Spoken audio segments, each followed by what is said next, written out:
Movie as యూజువల్‌గా ఒక typical 'Anil Ravipudi' మూవీలా ఉంది. కథ లేదు కాబట్టి కనెక్టింగ్ మూవ్‌మెంట్స్ ఆర్ సీక్వెన్స్ కూడా ఏవి న్యాచురల్‌గా ఉండవు. ప్రతీదీ కావాలనే మధ్యలో పెట్టినట్టు తెలుస్తూ ఉంటది. ఇప్పుడు వచ్చే సీన్‌ని బట్టి నెక్స్ట్ ఏమొస్తది అనేది అర్థమైపోతుంటది. ఎందుకంటే నెక్స్ట్ సీన్ రావడం కోసమే ఈ సీన్ అండ్ డైలాగ్ క్రియేట్ చేసి పెట్టినట్టు క్లియర్‌గా అర్థమైతుంది. నాకైతే మూవీ అంతా ఆల్‌మోస్ట్ అట్లే అనిపించింది. పెద్ద స్టోరీ లైన్ అయితే లేదు గానీ, ఉన్న స్టోరీ లైన్ ఏంటంటే, ఒక ఎక్స్ కాప్ పెళ్లి చేసుకొని భార్య పిల్లలతో హ్యాపీగా ఉన్నప్పుడు, అనుకోకుండా హీరో ఎక్స్ గర్ల్ ఫ్రెండ్ ఒక పోలీస్ ఆపరేషన్ కోసం తన లైఫ్‌లోకి మళ్ళీ రావడం.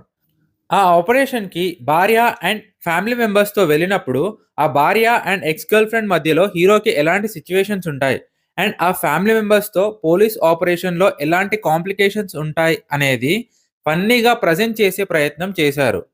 యెస్. ప్రయత్నమైతే చేశారు.